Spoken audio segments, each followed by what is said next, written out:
Well, the drive home is over. The three cars are here in Detroit at the North American International Auto Show, where they intended to be all along. But it's quite an adventure. Let's think about that for a second. Very few cars at their age get this kind of ride. I mean, it's an amazing trip when you think about it. You know, it was fun most of the time. It was difficult sometimes too. Like that first night, going over the Mount Hood Pass in snow and ice in that '66 Mustang.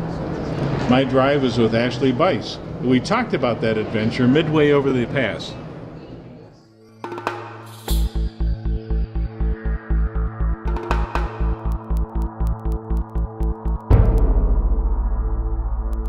Where the heck are we? We are somewhere in Mount Hood National Forest. Point undetermined at the moment. I see a lot of snow here.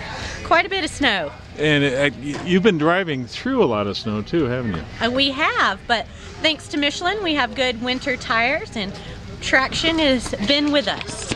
I just want to thank you driving those three cars across country. You gave us those great tires. Okay? They really worked, especially over Mount Hood. I'm Renee Christ. I'm the collections manager for LeMay America's Car Museum. And we are riding today in a 1957 Chevrolet Bel Air Nomad station wagon. Let's see, how does that Chevy song go again?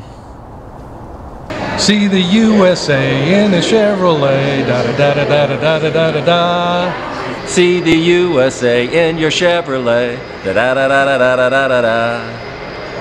See the USA in your Chevrolet. America's asking you to call. Drive your Chevrolet through the USA. America's the greatest land of all. How's that? Many of us, journalist Bill Hall, developed a deep appreciation for our team leader and CEO of the museum in Tacoma, David Madeira. Our team leader left us one night, David, from the CEO from America's Car Museum. Went out one night. It was left to the crews to get back to the hotel. It was only about 20 minutes away. Well, as soon as we got on the freeway, you could tell there was miscommunication going on. People were splitting off on the first off-ramp, going three different directions. Poor Ashley, she didn't have any change for the toll booth. She had to pitch to the riding journalist to empty his wallet to get us through the toll booth. And then finally we all converged back at the hotel, probably about an hour and a half later. And the person who was last was actually there first. And we said, well, we don't want to go anymore without David. That's we learned that lesson. To wrangle the cats.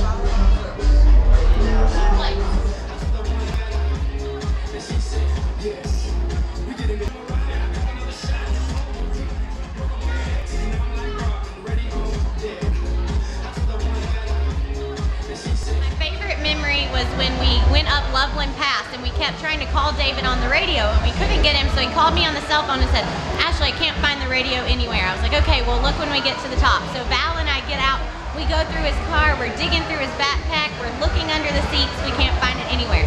So we get on the other radio and we're like, test, test, you know, we're saying all these silly things. I'm like, can you find the radio? And we keep hearing it, we're looking everywhere, we keep looking, and then finally Val goes, and it was on the visor the whole time, and we'd forgotten it was there. So he was like, I could hear you talking, but he couldn't talk back, and we thought he lost the walkie, but he didn't. So it's probably one of my favorite memories, because he could hear us, we couldn't hear him, and then we found it in probably the most obvious place in the car.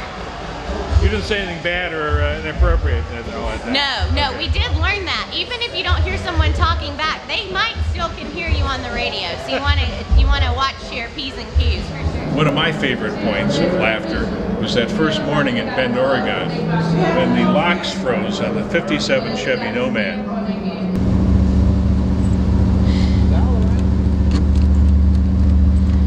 Well, this could be a problem.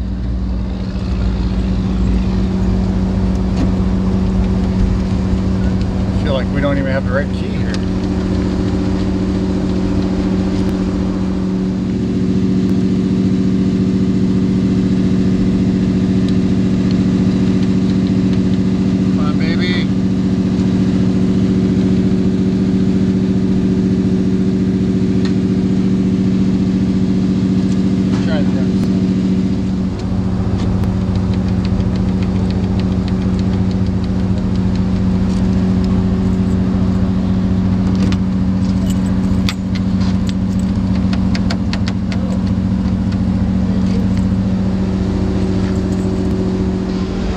understand you know how to get into a Nomad. I do know how to get in a Nomad. There's several ways. You can use the key and go in the front door, or if the door locks are frozen, you can open the back hatch and slide up through the back all the way to the front. Gracefully, I may add.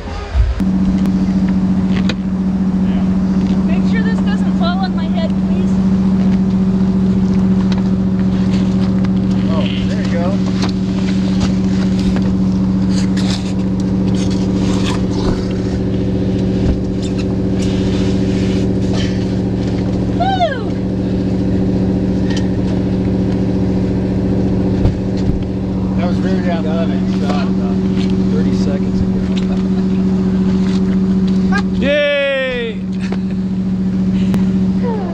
And how about controlling that 66 Chrysler 300G? It had its moments. It just wallows all over the road.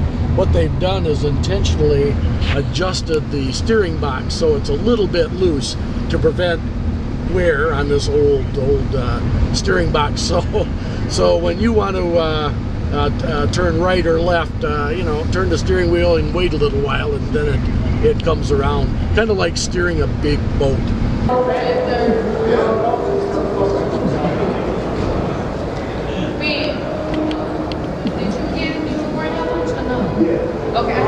This trip wouldn't have been much unless we had Derek, our photographer, along to document this fabulous, fabulous journey. But Derek got attacked by his own drone. We had 3 drone crashes and a crushed GoPro. So, I recall you showing us a sleeve of your coat that had some duct tape on it. It did.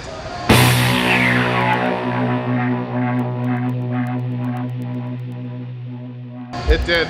Yeah, we had one of our sponsors is Shell, and we had a GoPro go down in a Shell parking lot.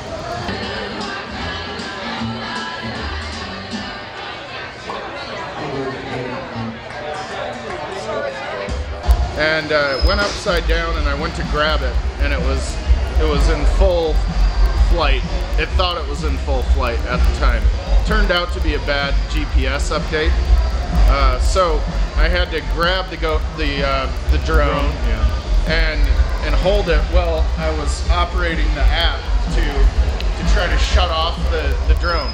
And so while doing that, you know, instead of letting it go and take out a bunch of patrons at the show, I decided to hold it, and I had just gotten this brand new, really nice down jacket, and yeah, decided to tear into the jacket and shoot feathers across the parking lot. And we were kind of freaking out at that point too, because I'm trying to shut off the drone, and then we see all these feathers flying, and we didn't understand where that was coming from, and it was actually from my jacket. So I understand you lost a GoPro on the highway too. Yeah, we lost a GoPro on the highway. My philosophy with filmmaking is that, you know, you always try to get the things that other folks aren't willing to get. You know, I mean, sometimes that's the most interesting looking footage, you know, the stuff that you're not used to seeing. And in that case, I was gonna put a GoPro in the highway, and I told Ashley before I put it in there, she was a support vehicle driver. I told her that the GoPro probably wasn't gonna make it, so I stripped it down to basically just the GoPro and the SD card. And it did quite well. I mean, all our drivers went over it perfectly. We had 3 semis and a U-Haul truck perfectly go over it. And the very last vehicle that went over it, and I was signaling him this way, but he was white-knuckled on his steering wheel, and he decided to pull it off towards the middle of the highway and took out my GoPro. And we found him at a rest stop a couple miles down the road, and I jokingly took the GoPro to him and told him he owed me $400. He didn't go for it. So everything was really serious on the trip, right? No fun, nothing. I think we had a little bit of fun.